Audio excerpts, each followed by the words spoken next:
Well, I tell you what, believe it or not, it was about the game I expected. With finals coming up and a loss to Rio Grande Valley, we were down some this week, and unfortunately, too often they look at a team's record, not the opponents they play. And if you look at Prairie View's opponent list, Houston, Wisconsin, Kansas State, I know there's a couple of other biggies in there. You know, like I told the guys, I said there'd be a lot of Sun Belt Conference schools with 2 or 3 wins if they played that kind of schedule. So we knew they had 2 transfers that got eligible, one from UNLV and one from, what do you call it, one from Chattanooga, which is a very good mid-major program. And so I was very worried about tonight's game, and we were looking good there, and then we let them finish the half on a 13-2 run.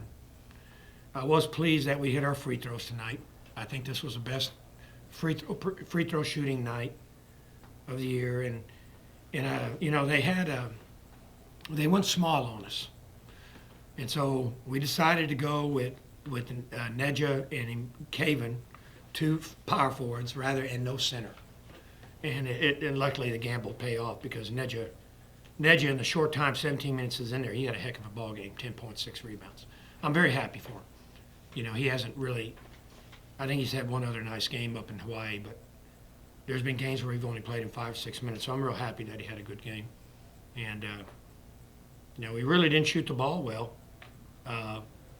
And so for us not to shoot the ball well, that's where the free throws came in.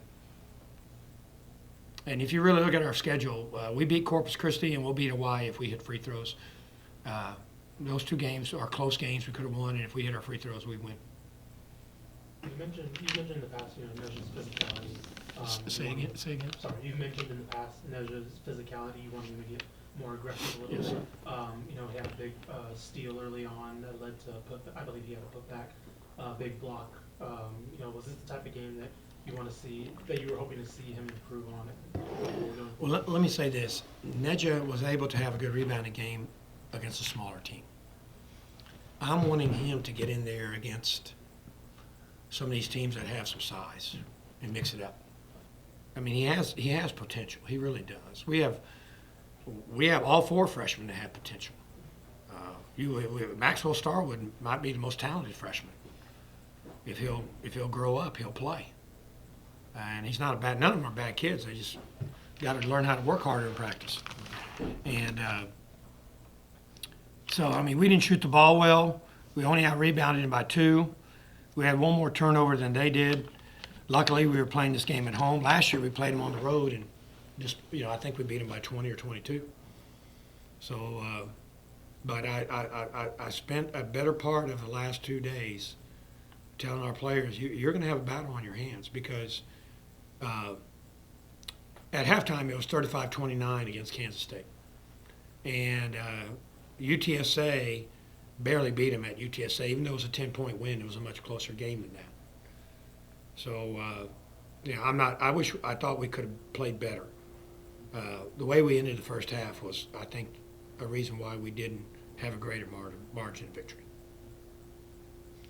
On the other hand, we held them to 38% shooting percentage, and they only scored 8 points, I was told, in the last 8 minutes. So I was really happy with how we sucked it up, so to speak, and won the game.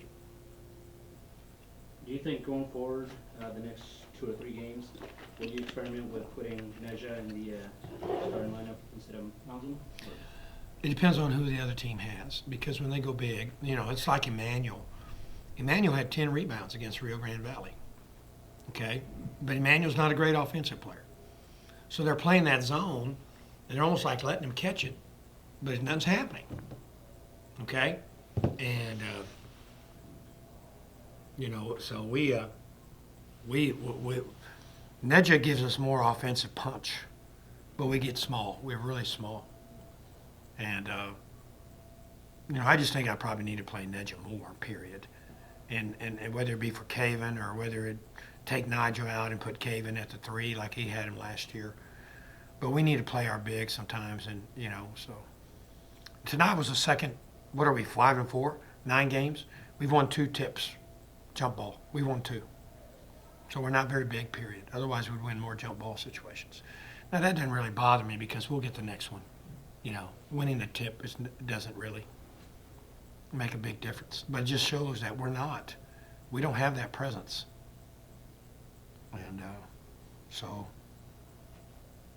so you'll see a lot of more gray hair on me because every game is probably going to be a battle with the LSR bigs decided, you know, unless we get some better production from our inside game.